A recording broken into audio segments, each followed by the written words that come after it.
Nuestro monumento prehistórico más destacado ha constituido un gran misterio durante siglos. Se ha escrito mucho acerca de Stonehenge. No hay generación que no haya sugerido nuevas ideas, algunas lúcidas y otras descabelladas. Sin embargo, un hombre cree haber encontrado la llave para resolver este rompecabezas. Bajo Stonehenge se encuentran enterrados numerosos cuerpos.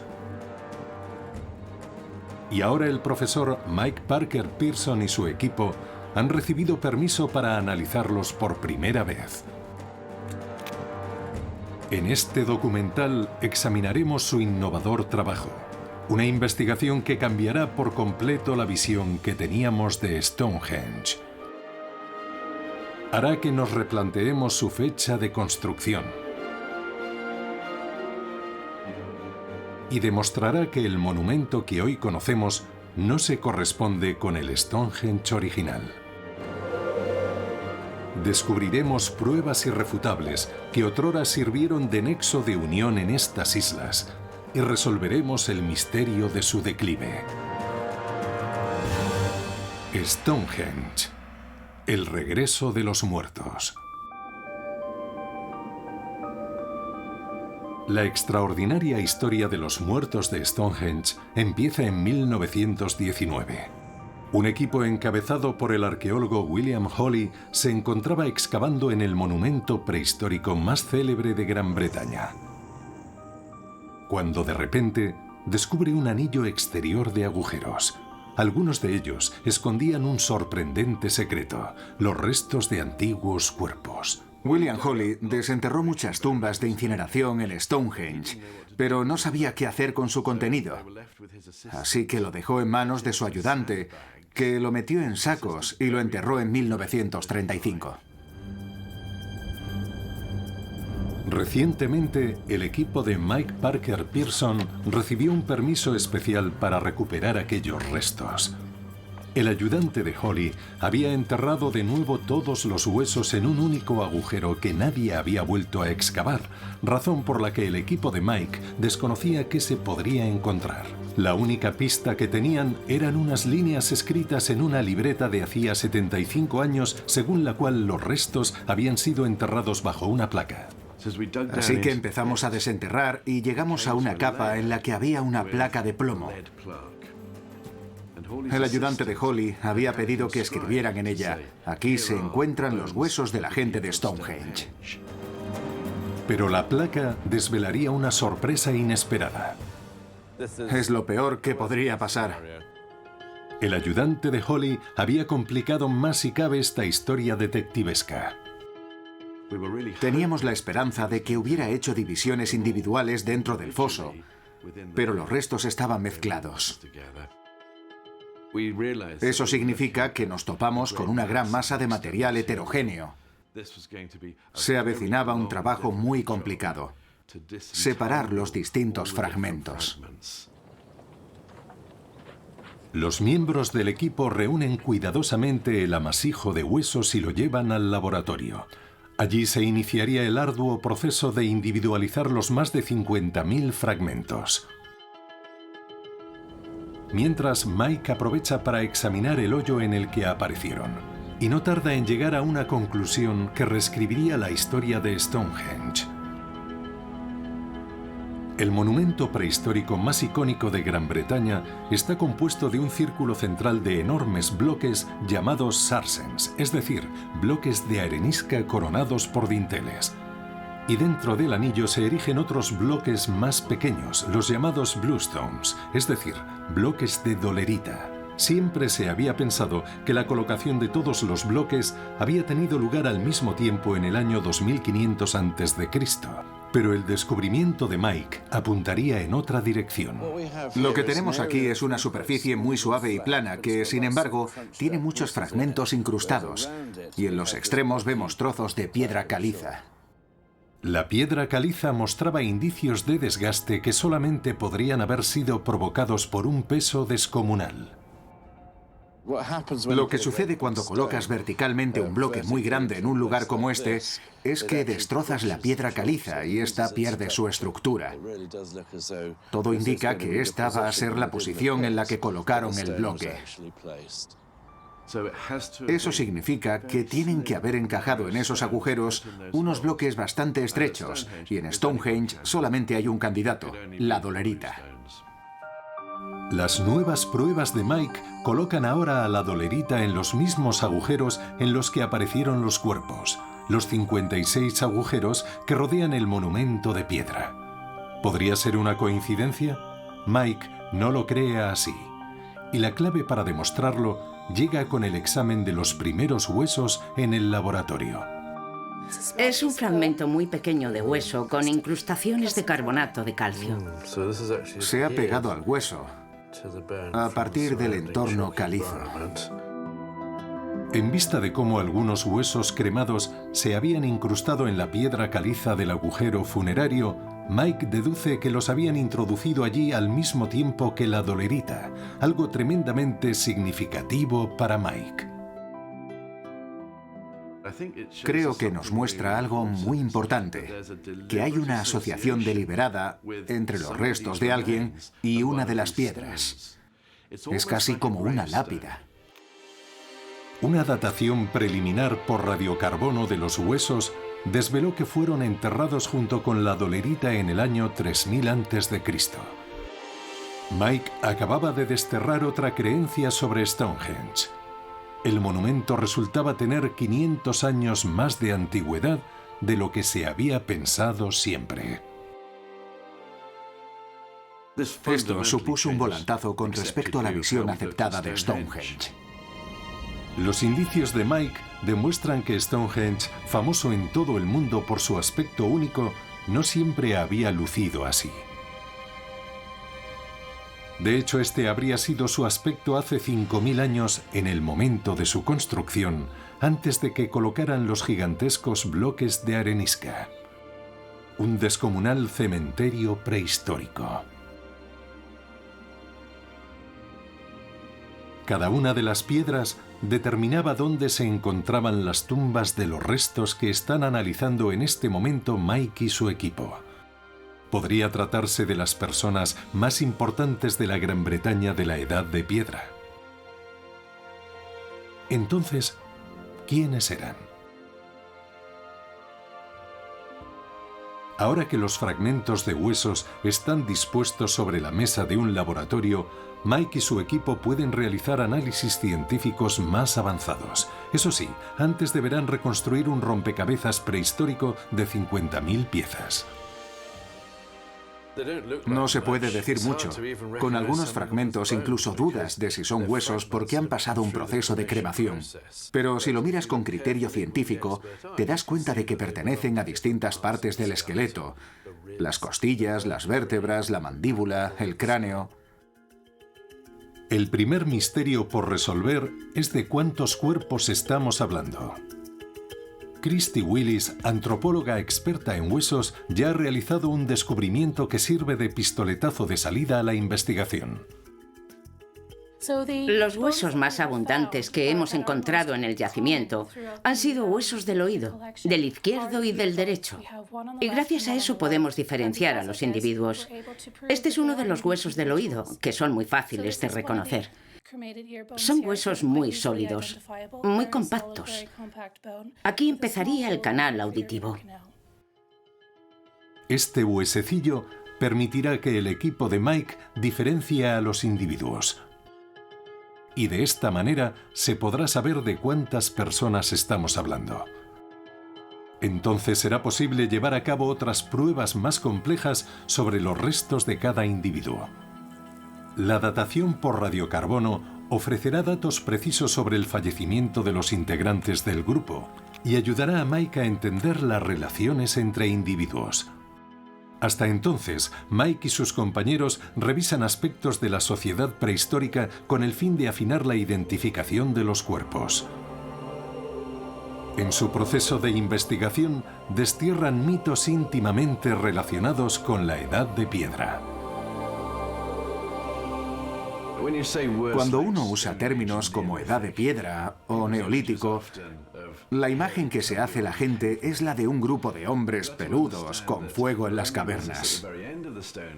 Tenemos que entender que esto fue así muy al final de la edad de piedra, con la aparición de la agricultura, y que se parecían mucho a nosotros tanto física como cerebralmente. Lo que nos diferencia es que su tecnología era mucho más rudimentaria. No es que sean primitivos, es que tienen tecnología primitiva. Gracias a un reciente descubrimiento en el lago Chalem en Francia, a 800 kilómetros de Stonehenge, ha sido posible saber lo avanzada que estaba la población de la Edad de Piedra. Bajo estas aguas han aparecido objetos que datan al menos de los tiempos de Stonehenge. Es posible que se trate de objetos que se utilizasen a lo ancho y largo de Europa en la Edad de Piedra. Gracias a esto sabemos que aquellos individuos tenían muchas destrezas. Aquí tenemos un pequeño cuenco de madera con asa. Está tallado con mucho esmero. Es fácil comprender su uso. Es probable que esté hecho a partir de ceniza y tiene un asa de pequeñas dimensiones. Tiene casi 5.000 años de antigüedad y se diría que lo fabricaron ayer. Algunos de estos objetos tienen un aspecto tremendamente actual. Este cucharón podría usarse hoy perfectamente. Está muy extendida la idea de que en la Edad de Piedra se utilizaban vestimentas muy primitivas. El siguiente descubrimiento desbaratará también esta idea equivocada. Los tejidos también han superado sorprendentemente el paso del tiempo. Aquí tenemos un calzado de casi 5.000 años de antigüedad, que está en un estado de conservación increíblemente bueno. Está fabricado con las mejores fibras. Se ve claramente que es un zapato y se ve una especie de costura, un pliegue, que obviamente se ha ido volviendo plano con el paso del tiempo. Probablemente uno pisara aquí y luego se envolviera el empeine. No habría sido fácil usarlo en su momento. Estos objetos de la Edad de Piedra nos hacen pensar en una civilización sorprendentemente avanzada. Ahora bien, ¿qué papel ocuparon en aquella sociedad prehistórica los muertos de Stonehenge? Mike y los miembros de su equipo sopesan distintas posibilidades interesantes. Y sus investigaciones los encaminan por un sendero sangriento de la historia. La primera teoría de Mike se apoya en una serie de espeluznantes descubrimientos de la Edad de Piedra. Por mucho que cueste imaginarlo ahora, el suroeste de Inglaterra fue un campo de batalla prehistórico. Existen asimismo indicios de enfrentamientos en algunos lugares de enterramiento cerca de la construcción. Tumbas prehistóricas como esta en West Kennet, a 24 kilómetros de Stonehenge, contienen pruebas que podrían arrojar luz acerca de la identidad de los muertos de Stonehenge. El Dr. Rick Schulting es experto en conflictos prehistóricos. Esta es la cámara funeraria de West Kennet. A ambos lados hay cámaras en las que se han encontrado restos de muertos en el Neolítico.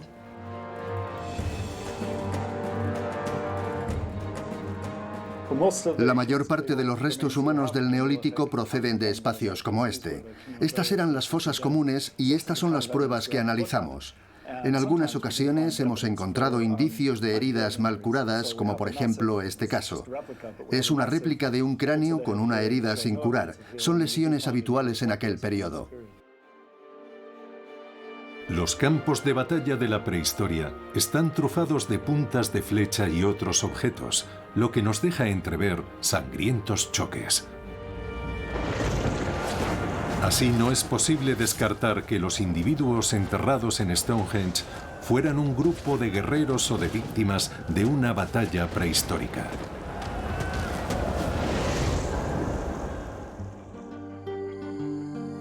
Pero Mike tiene una segunda teoría.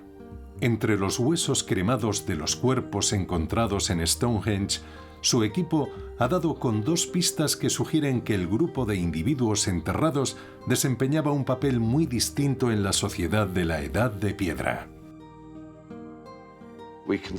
Podemos ver, a partir de los restos, que esta estructura encajaba en este extremo. Obviamente, la madera se consumió hace mucho tiempo, pero esto nos da una idea del tipo de persona que habría tenido uno de estos objetos en los tiempos de la prehistoria. Si quisiéramos establecer un paralelismo con la actualidad, hablaríamos de un cetro o de un mazo de los que se emplean para la apertura del Parlamento. El hallazgo de la cabeza de un cetro en estos enterramientos nos indica que se trata de un individuo que ostentaba autoridad. El segundo descubrimiento nos aporta información útil sobre la posible identidad de los muertos de Stonehenge. Otro de los objetos encontrados fue una pequeña taza de cerámica que tenía un lateral quemado, así que quizás se trate de un quemador de incienso. Esto nos da una segunda pista, que quizá fueran individuos con un rol religioso o bien autoridades de algún ritual. Si Mike está en lo cierto, estos huesos podrían ser los restos de los líderes espirituales de una orden religiosa de la Edad de Piedra.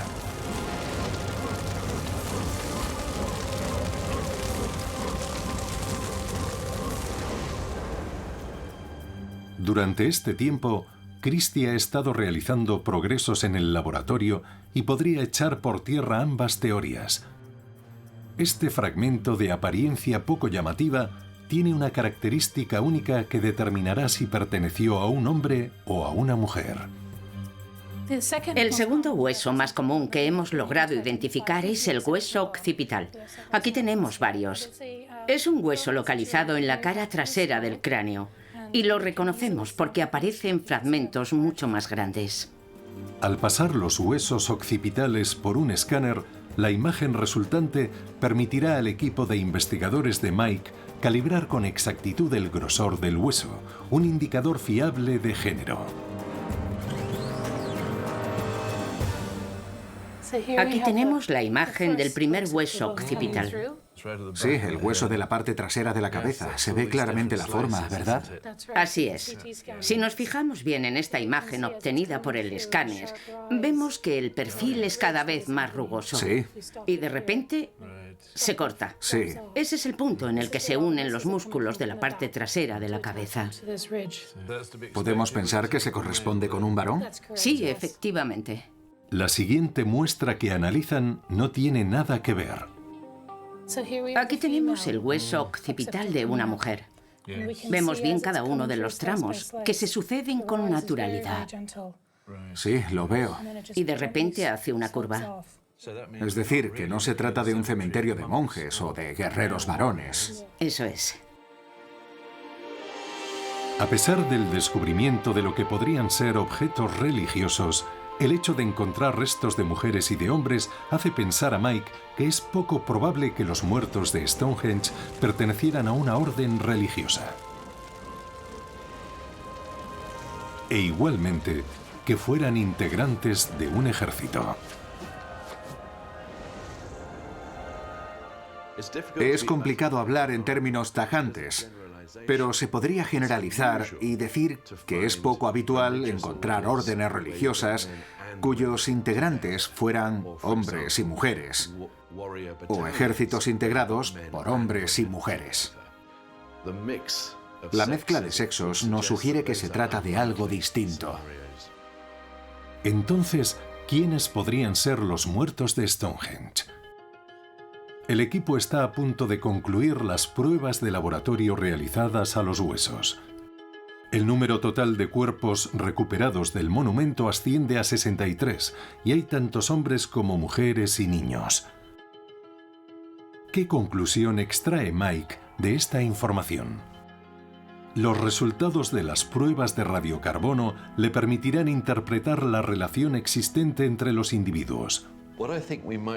Creo que podría tratarse de una comunidad específica formada por hombres, mujeres y niños, quizá de un grupo especial, por ejemplo, una aristocracia, una élite.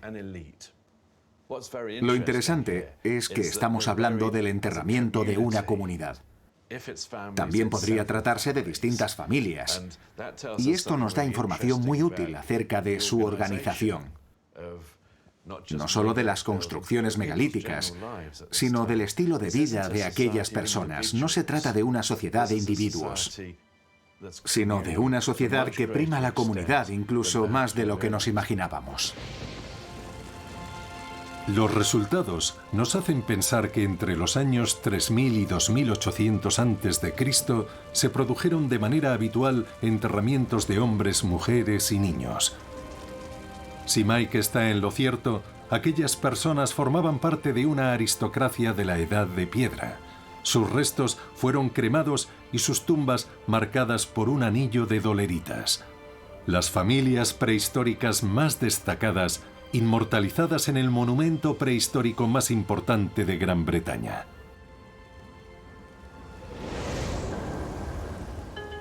Pero, ¿por qué aquí? ¿Qué tiene de especial esta localización? Una ladera azotada por el viento en la llanura de Salisbury, para que se decidiera honrar aquí de manera tan sofisticada a una aristocracia prehistórica. Mike ha estado analizando algunas de las características más destacadas del monumento con el fin de resolver el misterio. En primer lugar, la alineación de Stonehenge con el Sol. Si observamos esta maqueta, comprenderemos mejor por qué Stonehenge ha sido uno de los monumentos más comentados de las antiguas civilizaciones. Por un lado, es una edificación descomunal, sin olvidar otro aspecto importante: sus alineaciones con los solsticios. Por un lado, estamos alineados con el punto por donde sale el sol en verano y 180 grados en la dirección contraria con la puesta del sol.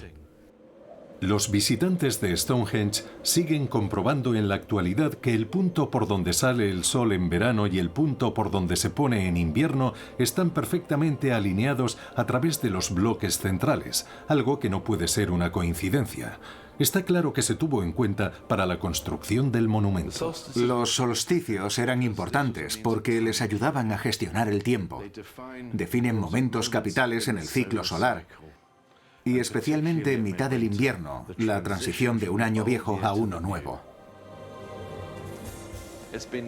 No nos ha sorprendido en absoluto descubrir que a lo largo del Neolítico, en el cuarto y tercer milenio antes de Cristo, se levantaron monumentos que se orientan hacia la salida del sol o hacia la puesta del sol en el solsticio de invierno. De hecho, numerosos monumentos prehistóricos fueron construidos teniendo en cuenta esta orientación. Sin embargo, Mike tenía la corazonada de que la localización de Stonehenge poseía un rasgo natural que lo diferencia claramente de otros enclaves prehistóricos. Las pruebas vieron la luz cuando decidió investigar la antigua vía que conducía al monumento. Esta es la ruta que conducía hasta el monumento de Stonehenge.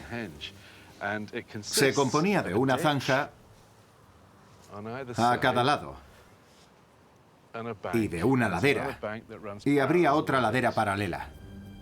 Desde entonces, la avenida ha crecido y solo es posible discernirla a vista de pájaro. Sin embargo, hace tiempo que se da por hecho que esta ancha vía horadada en el terreno era la escogida para llegar al monumento. Esta avenida es especial porque ya estaba aquí antes de que se levantara Stonehenge y no porque alguien la hubiera construido. Mike cree que a finales de la última glaciación, probablemente un curso de agua procedente de una pequeña colina creó dos canales paralelos en el suelo calizo. En aquellos tiempos, estas líneas rectas podrían haber sorprendido a los habitantes de la región, especialmente cuando se percataron de la dirección a la que parecían apuntar. Una caprichosa coincidencia cosmológica quiso que, en esta dirección, las líneas apuntaran hacia la puesta del sol del solsticio de invierno, lo que habría parecido un mensaje extraordinario enviado por los dioses. Quizá incluso fuera el centro de su universo. En un mundo en el que no existían relojes de ningún tipo ni calendarios, descubrir un enclave en el que la naturaleza marcaba los días más largos y más cortos del año habría parecido algo más que una mera coincidencia. Es probable que los habitantes de la Edad de Piedra consideraran que este era un lugar especial, tanto que lo habrían escogido como el enclave idóneo para levantar un cementerio dedicado a sus ciudadanos más ilustres.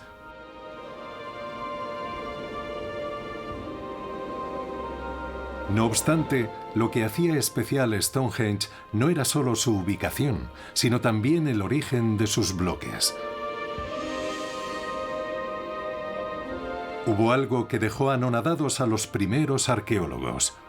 Las doleritas no eran un tipo de roca habitual en la zona. Entonces, ¿de dónde procedían? Durante 100 años se ha pensado que únicamente existía un lugar en Gran Bretaña en el que se daba la dolerita o piedra azul de manera natural.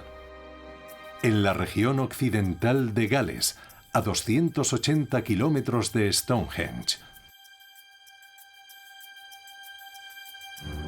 Sin embargo, nadie ha logrado ofrecer pruebas concluyentes de que estas piedras fueran las elegidas para la construcción de Stonehenge.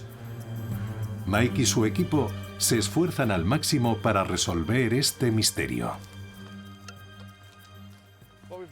Aquí tenemos bloques de riolita, es decir, bloques propiamente dichos. Forman parte de una roca más grande, pero parece que están listos para que los separemos. Si quitamos esta vegetación, veremos el típico bloque de piedra de Stonehenge. Creemos que esta podría ser una de las canteras a las que venían para extraer algunos de estos bloques y llevarlos a Stonehenge, a 283 kilómetros. El equipo está buscando todo tipo de pruebas que relacionen esta cantera prehistórica de Gales con las doleritas empleadas para construir Stonehenge. Y no tendrán que esperar mucho para encontrarlas. Hemos empezado a trabajar en esta parcela de tierra y no solo nos hemos topado con una cantera que contiene objetos prehistóricos, sino con algo que aquellas personas dejaron a su paso. Ahí podemos ver uno de los monolitos ya terminados. Estaba listo para ser transportado, pero lo que más llama la atención es que lo dejaron aquí. Gracias a un golpe de suerte, hemos encontrado la pista definitiva que demuestra que esta fue una de las canteras de los monolitos de Stonehenge. Otra medalla más para Mike y su equipo. Han encontrado una prueba irrefutable, un bloque de dolerita idéntico a los bloques del monumento que se encuentra a 280 kilómetros de allí. Y esto nos lleva a un nuevo rompecabezas. ¿Cómo es posible que aquellos habitantes prehistóricos pudieran transportar hasta Stonehenge estos bloques de 3 toneladas antes de la invención de la rueda? Un misterio que ha suscitado un sinfín de teorías de todo tipo. La gente ha dejado volar la imaginación a la hora de entender cómo pudieron transportar aquellas piedras desde Gales hasta Stonehenge, a nada menos que 283 kilómetros. Algunos afirman que, en vista de la tecnología de la época, no es algo humanamente posible, sino cosa de extraterrestres. Mike reacciona a estas imaginativas teorías haciendo gala de su tradicional enfoque arqueológico práctico. La gente suele pasar por alto que estamos hablando de una etapa de la historia en la que la devoción tenía una importancia capital. Este es un ejemplo más de toda una serie de desplazamientos de tierra y de rocas que aquellos habitantes no solo lograron hacer, sino que quisieron hacer. Y esa es la incógnita que falta en muchas ecuaciones. Con la voluntad es posible mover montañas, como sin duda hicieron ellos. Mike considera que transportar las piedras habría sido un acontecimiento social que habría unido a todo tipo de comunidades bajo un mismo objetivo. Y el hecho de que Stonehenge fuera un enclave destacado por un fenómeno natural bastó para querer transportar aquellos bloques 280 kilómetros. El objetivo: erigir un monumento único con el que conmemorar las vidas de una aristocracia de la Edad de Piedra. Este fue el aspecto de Stonehenge durante 500 años. A continuación empezó una segunda fase de construcción.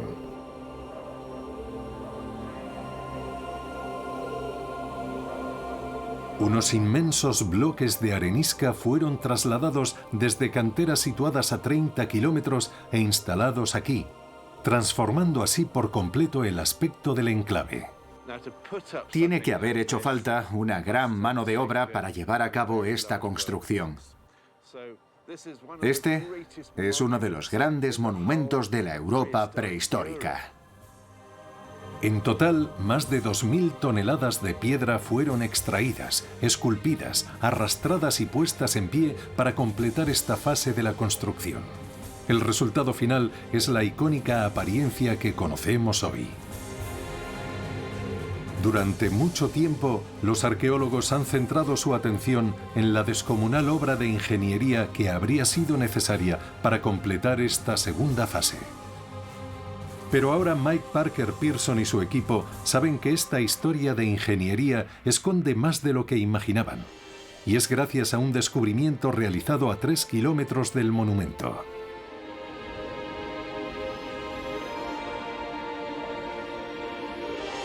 En un lugar llamado Darrington Walls, una excavación saca a la luz un tesoro arqueológico imponente. Los restos de un asentamiento con más de 4.500 años de antigüedad, así como un total de 80.000 huesos de animales, herramientas de construcción, vasijas y recipientes para beber. Con el tiempo se ha convertido en el asentamiento más grande de la Edad de Piedra en el noroeste de Europa y se encuentra a pocos pasos de Stonehenge. Los huesos de los animales desenterrados en Darrington pasan a ser analizados en el laboratorio. Partiendo del momento del año en el que los animales fueron sacrificados, se detecta un patrón sorprendente. Las primeras piezas dentales atraviesan la mandíbula y aparecen en la boca en determinados momentos de la vida del animal.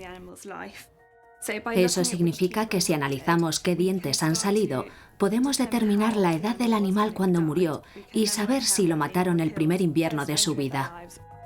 Un análisis de los dientes demuestra que la mayoría de animales nacidos en primavera eran sacrificados a mitad del invierno. Lo que nos cuentan los huesos de los animales es que Darrington Walls no era un asentamiento cualquiera a lo largo del año. Había momentos concretos del año en los que los habitantes consumían esas cabezas de ganado, esos cerdos. La gente no llevaba una botella, sino una vaca o un cerdo. Sabemos que iban allí a mediados de verano y a mediados del invierno. Momentos del año que sabemos que definen la arquitectura de Stonehenge. Todas las pruebas apuntan a que los animales eran sacrificados para conmemorar el solsticio de invierno que se veía desde Stonehenge. Y eso sucedería exactamente durante la segunda fase de la construcción del monumento. Es decir, que Darrington fue sin duda un campamento de obreros que operaban en Stonehenge, donde la mano de obra aumentaba los días previos a los solsticios. Si bien, llegado el momento, dejaban las herramientas y festejaban. En Darrington también se desenterraron miles de fragmentos de vasijas. Todos ellos están siendo analizados en el laboratorio y esconden historias de opíparos festines. Hasta hace poco no se pensaba cuál era la utilidad de aquellas vasijas. Y ahora sí, gracias a nuevos métodos de análisis que nos permiten rastrear los alimentos que absorbió la superficie de la cerámica durante su uso. El doctor Oliver Craig ha recurrido a una tecnología que se usa para analizar el contenido nutricional de los alimentos del supermercado con otro fin: hacer una radiografía de cómo comían durante las celebraciones de Stonehenge hace 4.500 años. En una bolsa de patatas fritas ves la cantidad de grasa que contiene, por ejemplo. El método para determinar esas cantidades es el mismo que empleamos para analizar estas vasijas. Estos son los porcentajes de varios productos, de carne de cerdo o de vaca y de grasa de productos lácteos. Cada uno de estos puntitos azules es una molécula que terminó depositada en la vasija durante el tiempo que se utilizó. En otras palabras, en Stonehenge vemos que hay distintas reacciones a estos productos, y eso es porque se usaba la carne de un animal o de otro dependiendo del tipo de plato que se quisiera preparar. Así, se usaba carne de cerdo en la barbacoa y hemos encontrado productos de ganado en las ollas. Cerdo a la brasa y ternera. Así es. Lo curioso es que esto contrasta claramente con sus costumbres cotidianas. Sí. Ahora entendemos el alcance de las comilonas que se pegaban. Los restos nos hablan de que tiraban costillares enteros, sin limpiar las costillas una a una. Así es. El festín de invierno era sinónimo de cocinar y comer carne de una manera que nada tenía que ver con la dieta prehistórica diaria. Ya sabemos, pues, qué comían aquellos juerguistas en Stonehenge en la celebración del invierno. Pero, ¿qué bebían? Encontramos todo tipo de restos en esos hallazgos, tanto leche como distintos tipos de carne. Pero el alcohol no deja huella.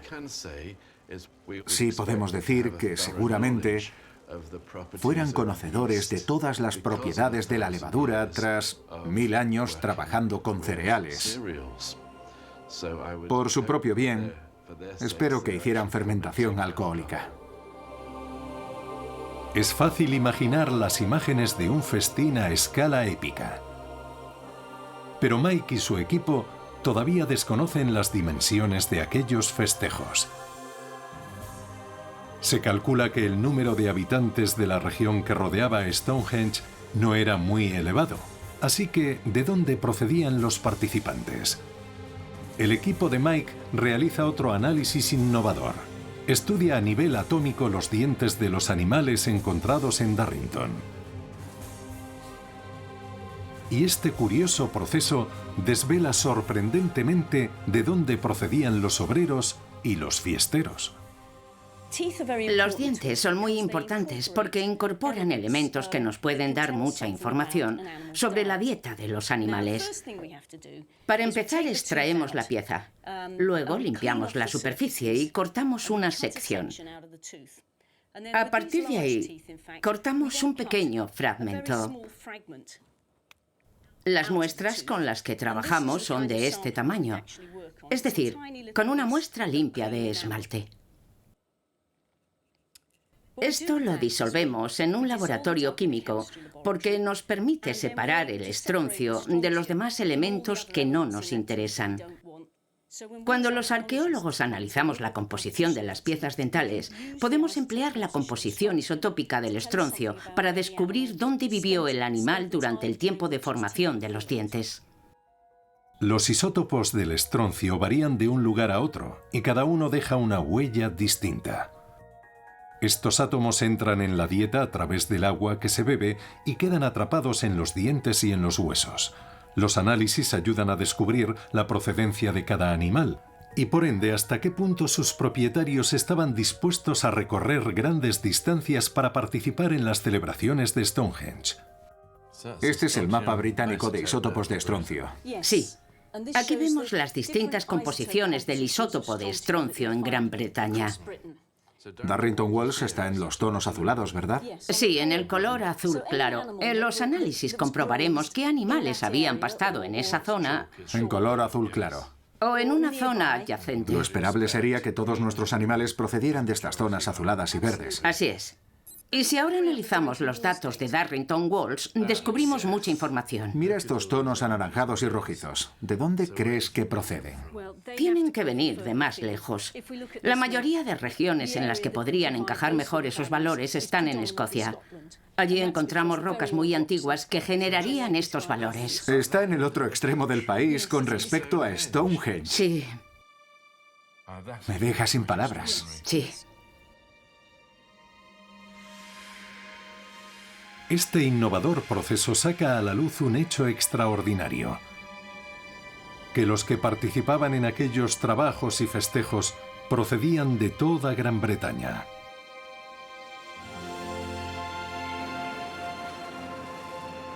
Mike cree que quizá algunos de aquellos individuos llegasen de puntos tan alejados como las Islas Orcadas, en el extremo más septentrional de Gran Bretaña. Los huesos de las cabezas de ganado y los estilos de las vasijas nos demuestran que este archipiélago teóricamente tan alejado de las Islas Orcadas está relacionado con Stonehenge. Y sin embargo, estamos a 1.131 kilómetros. Recorrer esa distancia a pie o en barco requerirá un mes. Es un trayecto muy largo. Incluso hoy necesitaríamos casi un día entero para recorrer esa distancia.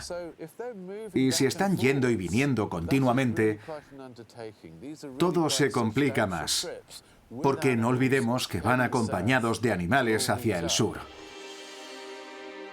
El hecho de que aquellos individuos llegasen a Stonehenge desde todos los puntos de las islas británicas hace surgir nuevos e interesantes planteamientos. Que el monumento fuese visto como un importante punto de encuentro en la Gran Bretaña prehistórica. A partir de las pruebas extraídas en Darrington Walls, Mike considera que hasta 4.000 personas podrían participar en las celebraciones de invierno de Stonehenge, una enorme proporción de británicos que por aquel entonces se contarían por decenas de miles. Podríamos decir que los festejos de Stonehenge fueron en su día el primer ejemplo de un evento cultural británico multitudinario. Gracias a los descubrimientos que ha realizado, Mike puede forjarse una imagen clara de cómo serían aquellas celebraciones. Cree que los festejos empezarían en el campamento de los trabajadores, en Darrington. Probablemente tenían lugar eventos extravagantes seguidos de una procesión por el camino que conducía hasta Stonehenge, el lugar de enterramiento más importante de Gran Bretaña. Allí rendirían homenaje a los muertos y observarían la puesta del sol del solsticio de invierno a través de los alineados bloques de rocas.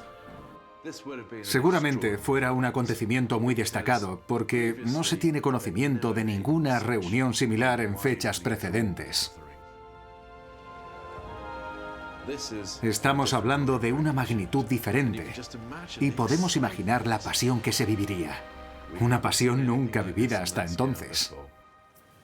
Stonehenge fue con diferencia el monumento más importante del país, y personas de todas partes acudieron aquí para trabajar, celebrar y adorar.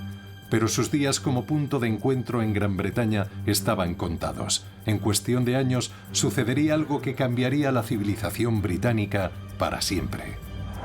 El análisis de los huesos de animales y de las vasijas que quedaron tras las celebraciones confirma que los festejos concluyeron de manera brusca y que el asentamiento de Darrington Walls se convirtió en una ciudad fantasma. Gracias a la datación por radiocarbono sabemos que este asentamiento solo estuvo habitado durante escasamente 45 años, alrededor del 2500 a.C.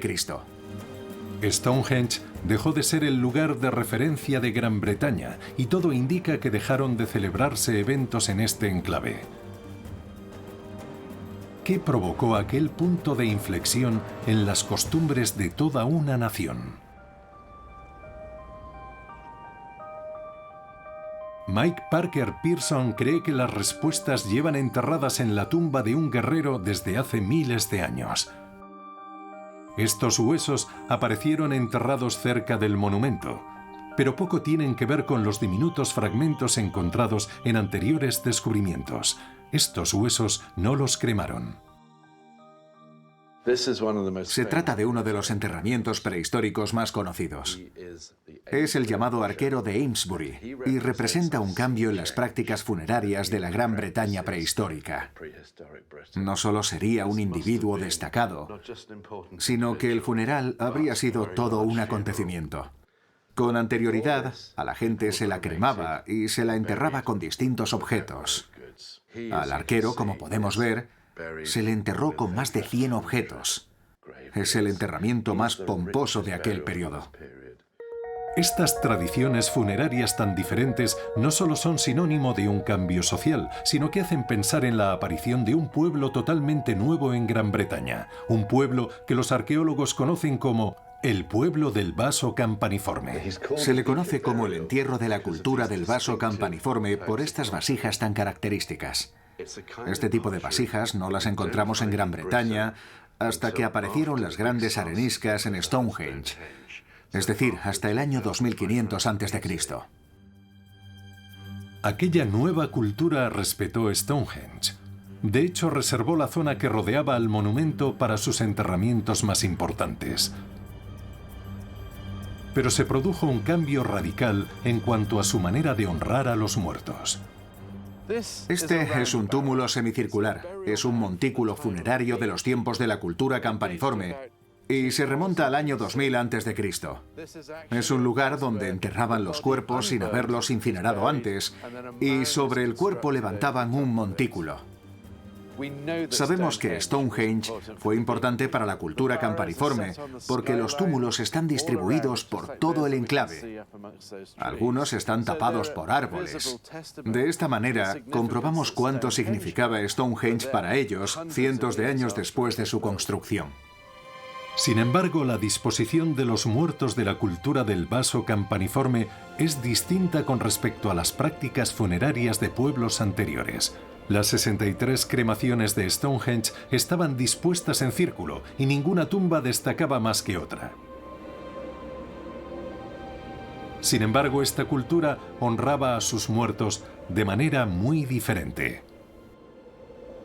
Al contrario que las 63 cremaciones de Stonehenge, que están enterradas bajo un único monumento, esta cultura construía un monumento por persona.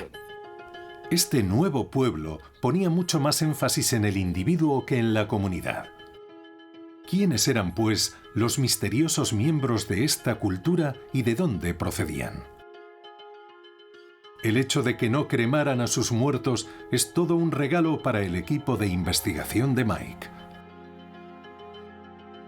Gracias a que los restos no están carbonizados, los científicos pueden determinar con éxito los isótopos químicos en los dientes y en los huesos y así arrojar algo de luz sobre los orígenes de la cultura del vaso campaniforme. Se trata del mayor estudio jamás realizado sobre restos prehistóricos. Mike y su equipo desentrañan los misterios de 360 cuerpos de la comunidad del vaso campaniforme encontrados en el Reino Unido. Estamos extrayendo rastros de distintos elementos químicos que nos darán información sobre el tipo de clima en el que vivían aquellas personas, así como el tipo de geología en la que vivían, el entorno y el tipo de alimentos que ingerían. Y con todas esas pruebas podremos reconstruir su hábitat. Podemos mirar a un individuo y decir, ¿este individuo es de la zona o ha venido de lejos? Los resultados desvelarán a Mike de dónde procedía aquella enigmática cultura, empezando por su individuo más célebre, el arquero de Amesbury. El caso del arquero de Amesbury es muy poco común dentro de nuestro grupo de 300 individuos británicos. Sus resultados indican que creció en un entorno frío y de clima continental. Así que no hablamos de Gran Bretaña, sino de Europa continental y probablemente cerca de los Alpes. Al parecer, el arquero procedía de Europa continental. El análisis de sus piezas dentales revela isótopos que se dan especialmente en zonas alpinas, lo que significa que pasó los primeros años de su vida cerca de la frontera actual franco-suiza. ¿Significa eso que formaba parte de la invasión bárbara que sometió a Gran Bretaña a la fuerza? Otros resultados apuntan a una hipótesis mucho más intrigante. Bien, este es el hombre de Shruton. ¿Qué sabemos de sus isótopos de estroncio? Bueno, sugieren que creció en los South Downs, en el sur de Inglaterra. Parece claro. Es decir, que sería de la región. Sí. Los análisis demuestran que muchos de los miembros de la cultura del vaso campaniforme nacieron y crecieron en Gran Bretaña. Al parecer, se apoderaron de toda la parafernalia de la cultura campaniforme. El resto de análisis parecen confirmar esta tendencia. Todo indica que muchos británicos de la antigüedad adoptaron estas costumbres continentales. ¿Qué parte de la cultura campaniforme llamó su atención y les incitó a dar la espalda a Stonehenge y a sus tradiciones milenarias? Mike cree que la respuesta radica en los objetos encontrados en los enterramientos campaniformes. El segundo objeto interesante es la daga. Está hecha de cobre. Así que estamos hablando de un material resplandeciente y novedoso.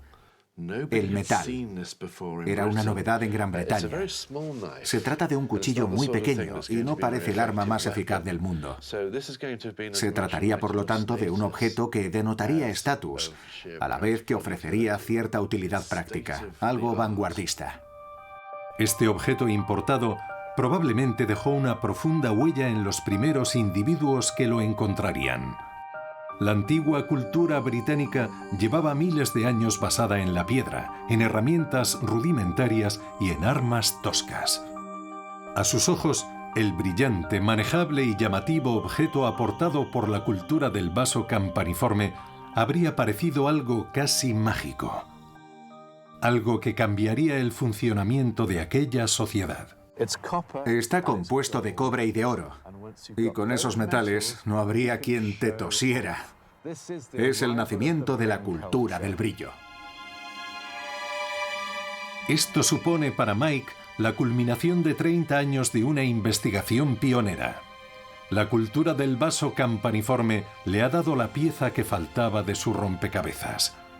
Justo después del año 2500 a.C., su cultura novedosa e individualista, así como sus resplandecientes objetos, supusieron un punto de inflexión en la cultura de la antigua Gran Bretaña.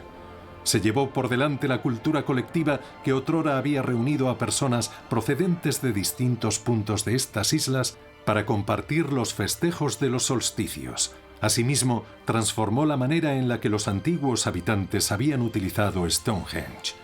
La llegada de la cultura del vaso campaniforme puso fin a la edad de piedra y dio paso a la edad de bronce. Sin embargo, también pareció cambiar nuestra manera de relacionarnos. Y al mismo tiempo que Stonehenge empezó a conocer la ruina, se inició la edad del individuo.